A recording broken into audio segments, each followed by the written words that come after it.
Hello दोस्तों, कुछ कुछ ऐसे टॉपिक्स हैं जो कि आने वाले JPSC mains, BPSC mains, UPPCS mains सबके लिए बहुत इंपॉर्टेंट हैं। उसमें से एक टॉपिक कौन सा है?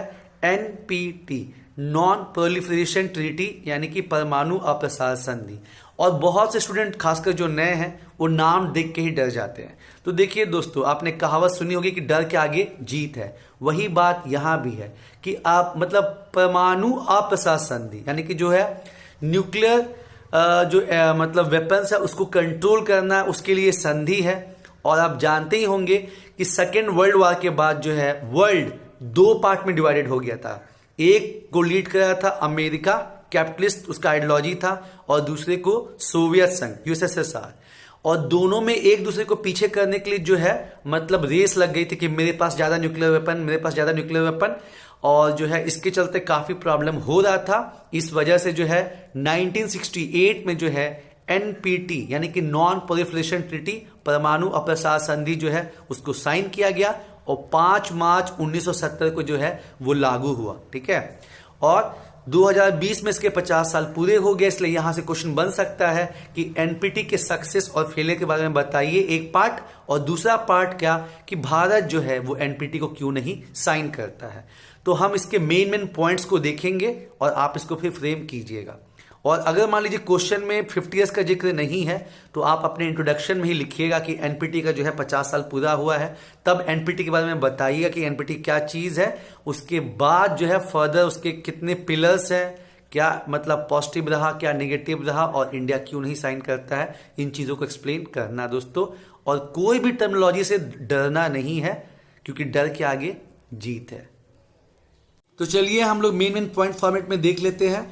2020 में जो है एनपीटी का लागू हुए 50 साल पूरा हो गया है, तो ये काफी इंपॉर्टेंट है।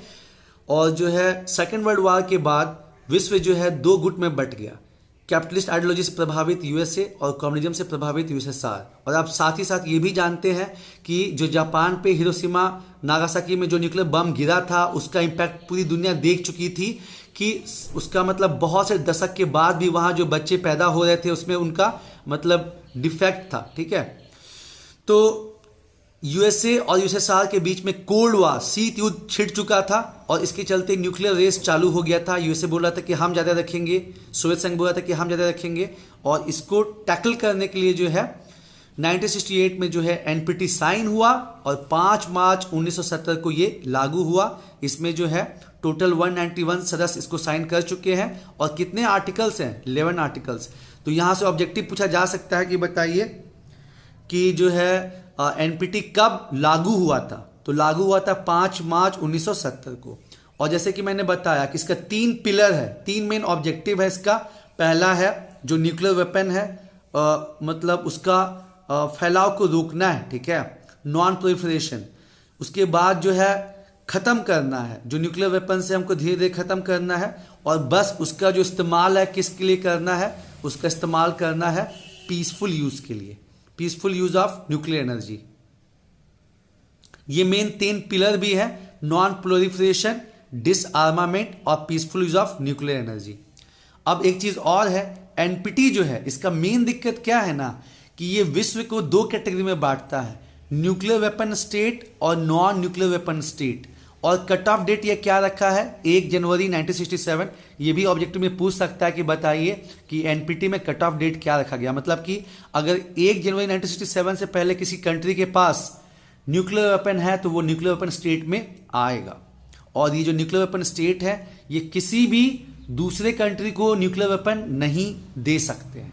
ठीक है, इन पे प्रतिबंध है। और ये तो खैर नॉन न्यूक्लियर वेपन स्टेट है ही। तो एनपीटी को लोग जो है डिस्क्रिमिनेटरी मानते हैं। इंडिया जो साइन नहीं करता है वो इसलिए भी नहीं करता कि एनपीटी जो है कुछ कंट्रीज को बोलता है कि ठीक है आपके पास न्यूक्लियर वेपन है तो कोई दिक्कत की बात नहीं है, लेकिन बाकी कंट्री को बोलता है कि आपको न्यूक्लियर वेपन नहीं रखना है। जबकि आप जानते हैं कि आज के टाइम पे क्या ये शुरू से ही चला आ रहा है कि पावर रिस्पेक्ट पावर। अगर आपके पास ताकत है तभी आपका जो है इज्जत किया जाएगा। तो ये एनपीटी का ये हैव और हैव नॉट्स वाला जो सिस्टम है ये बहुत जो है डिस्क्रिमिनेटरी है, और इसका जो है मेन चैलेंजेस में भी आता है ये। अब इसके 50 साल जो पूरे हुए तो ऐसा नहीं है कि एनपीटी का कुछ पॉजिटिव नहीं रहा। जैसे कि 1980 की अगर बात करें तो 70,000 न्यूक्लियर हेड थे, ठीक है, वार हेड थे, वो 2020 तक घट के 12,000 न्यूक्लियर वेपन्स हो गए हैं। तो हॉरिजॉन्टल प्रोलिफरेशन को रोकने में बहुत कामयाब हुआ है। हालांकि एक वो चीज होता है कि मतलब वेपन तो घटे हैं लेकिन जो न्यूक्लियर वेपन का जो मारक क्षमता है वो नहीं घटा है, ठीक है, वो जो है वो इंक्रीज ही हुआ है। एक और इसका सफलता ये रहा कि 5 तो जब ये साइन हुआ था तो उस समय 5 न्यूक्लियर वेपन थे और मतलब न्यूक्लियर वेपन रखने वाले कंट्री थे। बाद में और 4 कंट्री जो है वो न्यूक्लियर वेपन स्टेट बने हैं। हालांकि उसको जो है एनपीटी ने रिकॉग्नाइज नहीं किया है। 9 ऐसे कंट्री हैं जिनके पास न्यूक्लियर वेपन है, लेकिन जो आपका एनपीटी है वो किसको रिकॉग्नाइज करता है कि जो 5 परमानेंट सदस्य हैं यूएन सिक्योरिटी काउंसिल के, USA, UK, France, Russia, China, इसी को रिकॉग्निशन देता है। बाकी India, Pakistan, Iran, north Korea ये सबको मतलब रिकॉग्निशन नहीं देता है। तो ये भी काफ़ी अच्छी बात है कि 9 देश तक ये सीमित रहा। उसके बाद IAEA जो है ये देखता है कि जो शांति पर्पस के लिए इस्तेमाल हो रहा है कहीं डाइवर्ट तो नहीं हो रहा है ना, और हिरोशिमा नागासाकी जैसा जो घटना है वो दोबारा नहीं घटा। तो ये जो है आप पॉजिटिव में इसका काउंट कर सकते हैं। और फेलियर का बात करें तो जैसे आपको बताया था कि जो एनपीटी है ये न्यूक्लियर वेपन स्टेट और नॉन न्यूक्लियर वेपन स्टेट में जो है डिस्क्रिमिनेट करता है, साथ ही साथ न्यूक्लियर वेपन स्टेट की तरफ जो है सॉफ्ट कॉर्नर रखता है एनपीटी। तो इसका जो है ये भेदभावपूर्ण रवैया है। दूसरा जो पॉइंट है कि डिसआर्मामेंट इसका मेन मकसद था, लेकिन आप जानते ही हैं कि इसको नहीं रोक पाया। ये न्यूक्लियर वेपन स्टेट को बोला था कि आपको अपना न्यूक्लियर वेपन किसी को देना नहीं, लेकिन चाइना जो है पाकिस्तान को देता ही है nuclear weapon state. Iran, north Korea की कहानी आपको पता ही है। और फिर जब कंट्री इसमें इंटरेस्ट नहीं दिखाने लगे और इसका कुछ आगे उस हिसाब से नहीं चलने लगा तो 1995 में इसको इनडेफिनिट टाइम के लिए एक्सटेंड कर दिया गया। मतलब बाद में सबको रियलाइज होने लगा कि भाई मतलब इसका कुछ होना जाना नहीं है। और जैसे कि मैंने बताया कि ये number of nuclear weapon control करने में तो यकीन रखता है, लेकिन हॉरिजॉन्टल प्रोलिफरेशन तो करता है लेकिन वर्टिकल प्रोलिफरेशन को नहीं रोकता है कि जो पावर मतलब वेपन का जो पावर बढ़ते जा रहा है उसको ये नहीं रोकता। एग्जाम्पल के तौर पे कि अगर पहले न्यूक्लियर वेपन जो है वो अगर 5 किलोमीटर तक नुकसान कर सकता था, एग्जाम्पल बोल रहे हैं, तो अब जो न्यूक्लियर वेपन है वो मतलब 25 किलोमीटर तक जो है नुकसान कर सकता है। तो उस चीज को जो है वो नहीं कंट्रोल कर पाया। तो ये जो है इसका विफलता सामने आया। और 2017 में जो है यूएन अपना एक नया लीगली बाइंडिंग जो है और ध्यान रहे ये भी क्वेश्चन पूछा जा सकता है कि क्या एनपीटी लीगली बाइंडिंग है कि नहीं, तो बिल्कुल लीगली बाइंडिंग है। तो यूएन जो है अब चूंकि हम देख ही रहे हैं कि 1995 में एनपीटी इनडेफिनिट टाइम के लिए एक्सटेंड हो गया और जो सीटीबीटी आया, जैसे एनपीटी और सीटीबीटी में क्या अंतर है। एनपीटी बोलता है कि ठीक है आपको न्यूक्लियर वेपन नहीं रखना है लेकिन आप इसका पीसफुल यूज कर सकते हैं, परमाणु ऊर्जा का शांतिपूर्ण उपयोग हो सकता है, लेकिन सीटीबीटी जो है वो बोलता है कि उपयोग ही नहीं करना है। तो सीटीबीटी तो ऐसे ही लोग जो है रिजेक्ट कर दिए।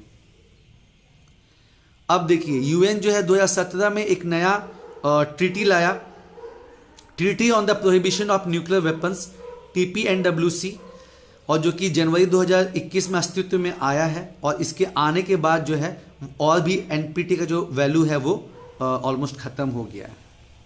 अब यहां गौर कीजिएगा दोस्तों, बहुत इंपॉर्टेंट पॉइंट्स यहां पे डिस्कशन होने वाला है। देखिए इंडिया जो है अपना पहला न्यूक्लियर टेस्ट कब किया, 1974 में। और जो विकसित देश हैं, डेवलप कंट्री, वो डर गए कि यार ऐसे कैसे कोई भी कंट्री जो है न्यूक्लियर वेपन डेवलप कर ले रहा है। तो उन्होंने एक संस्था बनाई, न्यूक्लियर सप्लायर ग्रुप, और ये मैंडेटरी कर दिया कि उन्हीं को न्यूक्लियर मटेरियल दिया जाएगा जो NSG का सदस्य होगा। साथ ही साथ इंडिया पे जो है बैन भी लग गया, ठीक है। और कंडीशन ये भी हो गया कि जो एनपीटी को साइन करेगा वही NSG का सदस्य बनेगा।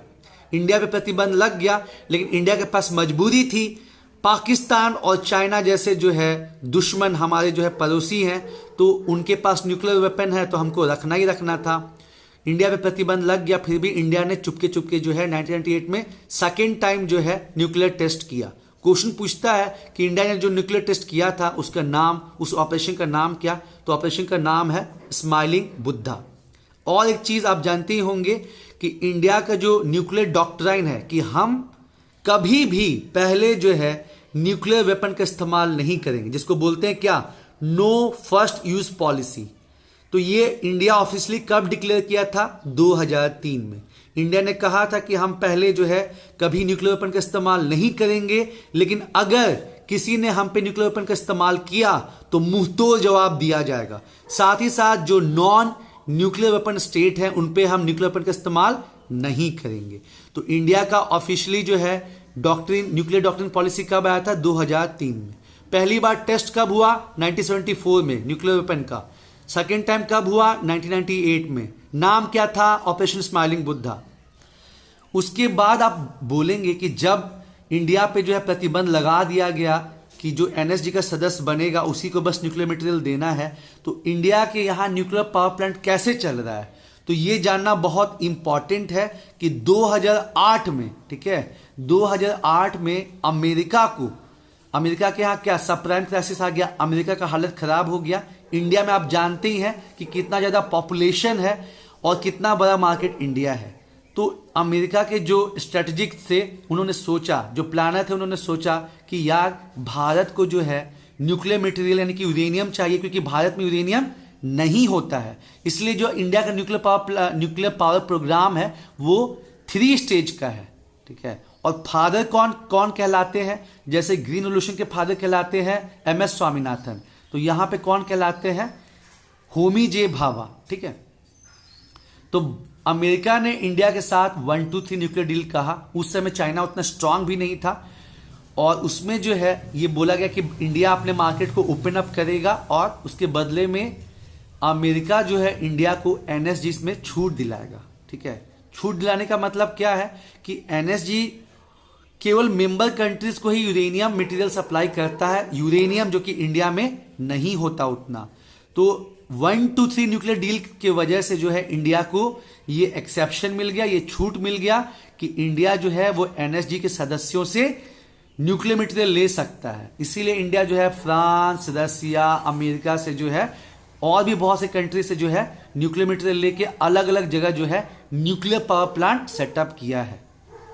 भारत में दोस्तों यूरेनियम उतना नहीं मिलता, थोड़ा जादूगोड़ा झारखंड में है और फिर जो है सबसे बड़ा जो है आंध्र प्रदेश में मिला है। अब यह भी समझना बहुत जरूरी है कि भारत जो है एनपीटी को साइन क्यों नहीं करता है। तो देखिए, क्योंकि एनपीटी जो है, ठीक है, परमाणु अप्रसार संधि, ये जो है भेदभाव रवैया अपनाता है। 5 जो यूएन सिक्योरिटी काउंसिल के सदस्य हैं उनको न्यूक्लियर वेपन स्टेट का दर्जा दिया है, बाकी को नॉन न्यूक्लियर वेपन स्टेट का दर्जा दिया है, भेदभाव करता है। साथ ही साथ इनको कुछ छूट भी देता है। उसके बाद जो हमारे नेबरिंग कंट्रीज हैं पाकिस्तान और चाइना, उनके पास न्यूक्लियर वेपन है, वो हमारे दुश्मन हैं। और हाल फिलहाल में जो यूक्रेन क्राइसिस हुआ है कि यूक्रेन के पास जो है न्यूक्लियर वेपन नहीं था, उसने निशस्त्रीकरण किया हुआ था, तो जो रशिया है वो चढ़ के उसका क्रीमिया जो आइलैंड है वो ले लेता है, ठीक है। मुद्दा क्या हुआ था कि जो अमेरिका है वो रशिया के किनारे आसपास जो भी देश है उनको नाटो का सदस्य बना रहा था। तो फिर जो है क्रीमिया ये रूस ने ही गिफ्ट किया था यूक्रेन को, और क्रीमिया में रूसी लोग बहुत ज़्यादा रहते हैं। आप जानते हैं कि जो रूसी लोग हैं और अमेरिकन का 36 का आंकड़ा होता है। तो जैसे ही मालूम चलता है क्रीमिया के लोगों को कि यूक्रेन जो है वो मतलब साइन करने वाला नाटो, तो वो रूस से हेल्प मांगने लगते हैं। और चूंकि यूक्रेन के पास न्यूक्लियर हथियार नहीं था तो रशिया चढ़ के इसका क्रीमिया जो आइलैंड है वो मतलब ले लेता है। तो मैंने जो बात कही ना कि अगर आपके पास पावर है तभी आपको रिस्पेक्ट मिलेगा, तो वो चीज यहां पे दिखता है कि डिसआर्मामेंट डज नॉट पे, ठीक है। निशस्त्रीकरण से काम नहीं बनेगा, आपके पास मतलब होना चाहिए न्यूक्लियर वेपन। तो ये सब फैक्टर्स के चलते, और खास बात कि पाकिस्तान और चाइना जैसे हमारे दुश्मन न्यूक्लियर वेपन से मतलब लैस हैं, तो मतलब हम फिर कैसे नहीं न्यूक्लियर वेपन नहीं रखें, ठीक है। तो इस वजह से जो है भारत एनपीटी को साइन नहीं करता है, और इस वजह से जो है भारत न्यूक्लियर सप्लायर ग्रुप का सदस्य नहीं बन पाता है।